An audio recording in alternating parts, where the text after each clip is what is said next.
Magandang araw mga kaibigan. Kaya pag-usapan natin ngayon, ano ang aking reaksyon doon sa official stand ng Iglesia ni Cristo, yung pagtutol nila sa People's Initiative o yung Chacha. Okay, i-advertise ko lang muna ang ating dark chocolate. Meron na po tayong panibagong stock. Pwede nang mag-order ang delivery ngayong katapusan ng buwan. Limited po ang stock, kaya first come, first serve. Nako, hindi naka-ready yung number na tatawagan ninyo.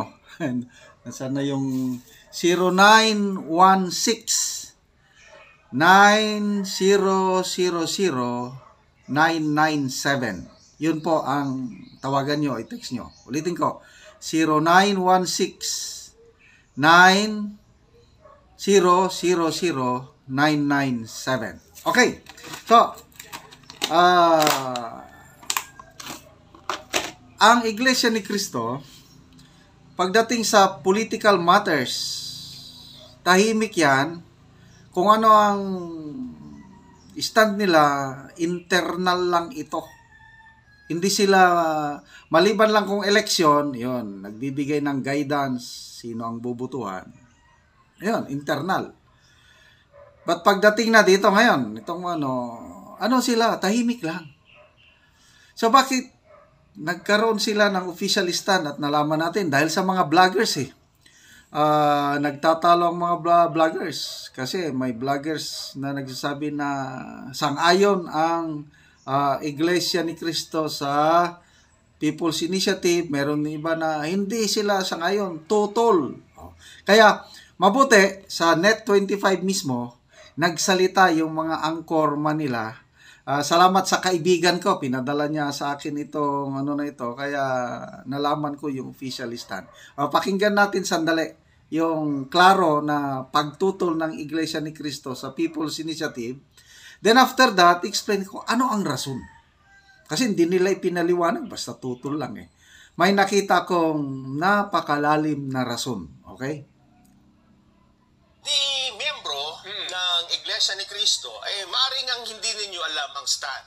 Yeah. At hindi naman ho namin kailangan sabihin ang stand dahil it doesn't matter sa inyo eh. No. Wala namang bagay yun. Pero dahil ho sa parang nagkakaroon ng parang nagtatalo-talo at nagtatanong na yung marami, sa aming mga miyembro, alam na ho namin yung stand doon ba? Dahil ito po ay itinagubilin, hindi ba? Oo. Ibinilin na po sa amin yan eh. At ang bilin po sa amin ay tutol tayo. Tutol po kami, ha? Ayan, Nelson, tayo.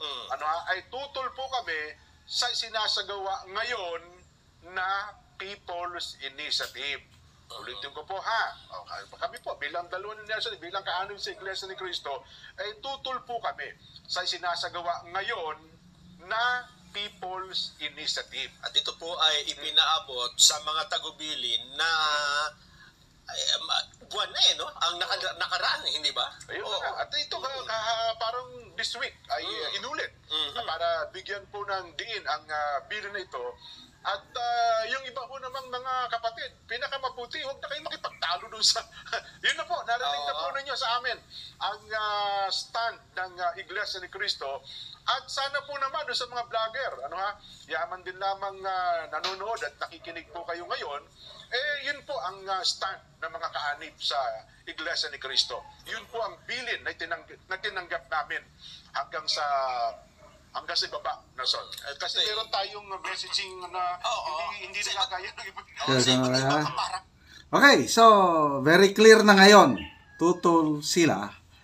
Kailang kung bakit tutol, hindi na ipinaliwanag, yun ang gusto kong expound. Yung sarili kong opinion, analysis, bakit tutol ang Iglesia ni Cristo.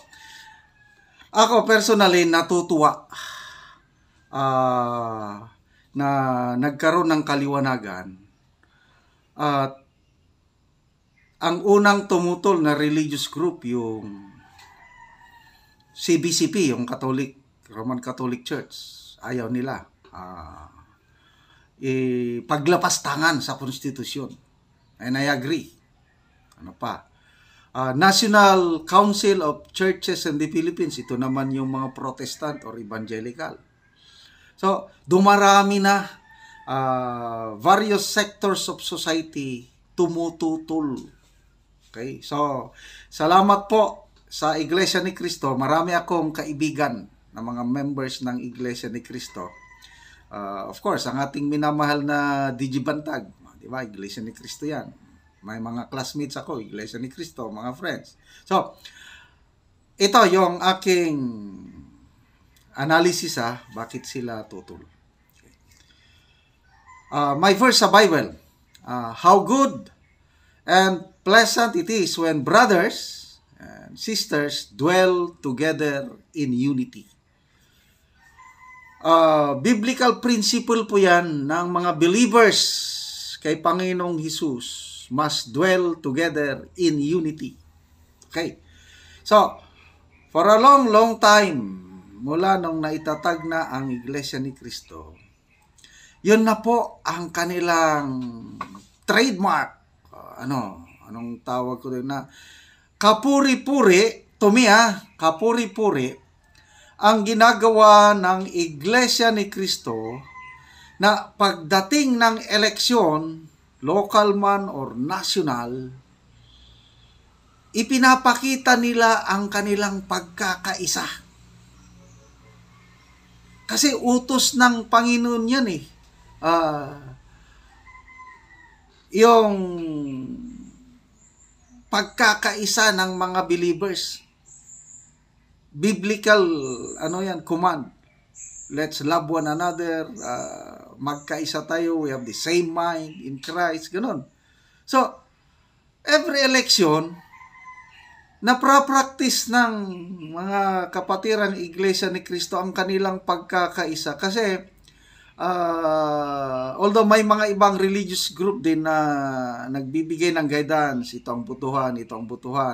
Iba't ibang Kaya lang, ang mga members, bahala kung sumunod o hindi. Kakaiba po ang Iglesia ni Cristo.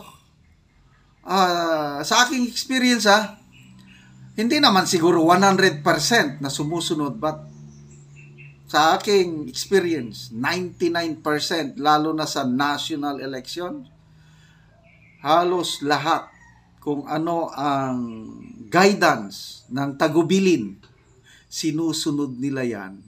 At yun na nga, na ipapakita nila ang pagkakaisa ng Iglesia ni Cristo alinsunod sa utos ng Panginoon. Itong People's Initiative, ano ang gusto? No election Ang kanilang adhikain, pag nagtagumpay na ito, ma-change na yung form of government from bicameral ngayon, magiging unicameral, maging parliamentary system. Nako, wala nang eleksyon. Kasi ang Prime Minister, hindi na ang mga tao ang pipili. Yung members of parliament na lang. So, ibig sabihin, yung pagkakataon ng Iglesia ni Cristo na magbigay ng yung tagubilin, magbigay ng guide na ito po ang bubutuhan natin mga kapatid, mawawala na yun. So, ibig sabihin, ma-stop na yung role nila sa society na kung ano yung nakikita ng leadership na ito po ang mga karapat-dapat, mai-stop. Hindi na magpapatuloy yung magandang ginagawa ng Iglesia ni Cristo na nagkakaisa sila tuwing eleksyon. Kaya, yun ang isang nakikita kong dahilan. Personal opinion, analysis ko lang ito. Gusto ng Iglesia ni Cristo, gusto ng Roman Catholic, gusto ng mga Evangelical Protestant, and I believe maraming religious groups na gusto na ituloy ang present system natin ngayon na magkakaroon pa rin ng eleksyon, bicameral para that's part of Hindi pa tayo kasi handa yung parliamentary.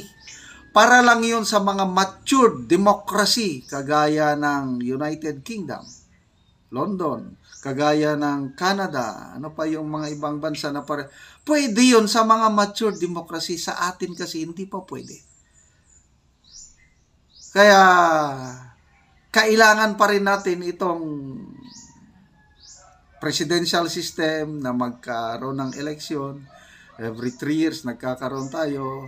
So, ako, personally, hindi ako sang-ayon sa PI na yan na babaguhin na ang sistema ng gobyerno. Kasi, ang mangyayari niyan, those who are holding power now, they want to extend their term. Masama yun. Paglapastangan talaga sa ating constitution. Kaya, let's protect and defend the Constitution. Magtulungan po tayo. And salamat po sa mga kapatiran sa Iglesia ni Cristo dahil naliwanagan na. Although alam ko, tahimik lang kayo. Mag-join ba sila ng rally o hindi? Palagay ko hindi. Kasi yun na po.